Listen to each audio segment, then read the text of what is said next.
你好，有缘人，行不通时就得变，变了之后就会豁然开通，行得通则可以长久。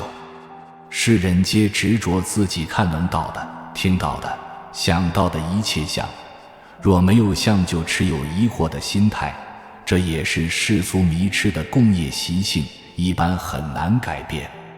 在科学日益发达的今天，无形无相的东西非常普及，在我们的日常生活中也随处可见。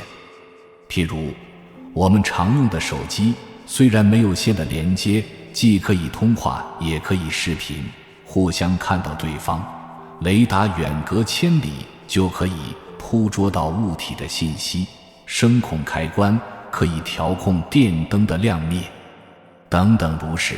很多虽然无形无相，看不见摸不着，却给人们带来了非常便利的真实体验。嘉陵仙音，遍十方界。简单方便说，就是世尊的音声发出，十方法界都能听到。现在的量子力学也证实了月亮与地球之间的关系，人类的情绪会随月亮的变化而有波动，产生烦躁不安。若向海水里扔进一颗石子，大洋彼岸就会有波动，等等如是，一切皆在感应中。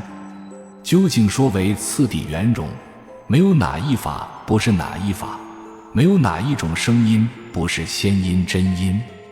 也就是说，没有哪一种色泽，没有哪一种味道，没有哪一种形态，没有哪一法不是我们的真心。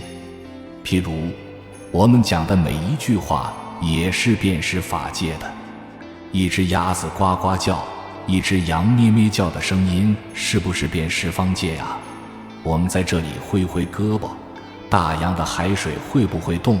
须弥山的花草树木会不会动？会动。我们要时时做如是关照，每一个起心动念，十方三世，一切都能感应到交。不是说我们开悟了才能感应到交，那是一种无上的、绝妙的、真实的感应。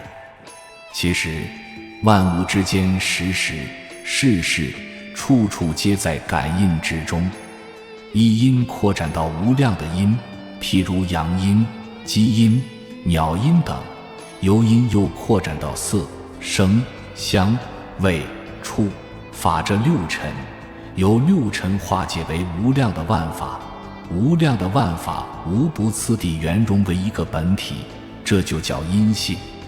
电灯是亮的，叫亮性；音箱在响，叫音性；风扇在转，叫动性。亮性、音性、动性都是一个电性，它无形无相，一切有相皆是虚妄。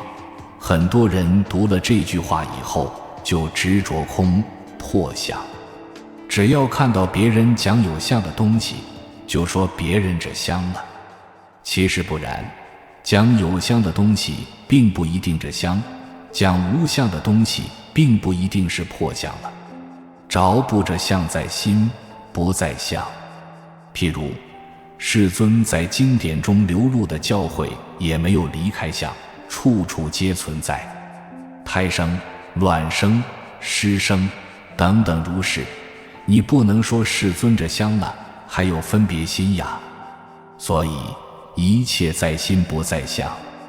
我们受持读诵的经典也是虚妄的相啊，不但要经常受持，还要觉知其蕴藏的般若妙义，明心见性开智慧。这个相在没有开悟之前，人人皆要执着啊，否则你就不能开智慧。有相虽然是虚妄的，如梦幻泡影，可是若离开了这个虚妄的相，你什么也觉知不了，证悟不了。所以要知而不着，执而不执，圆融地觉悟一切。自然界的山山水水，生活中的事事物物，遇见的因因缘缘，一切都是在帮助我们明心见性，一切皆是本妙觉明的显现。我们却把它当成树木、山石、你我、珠宝去执着。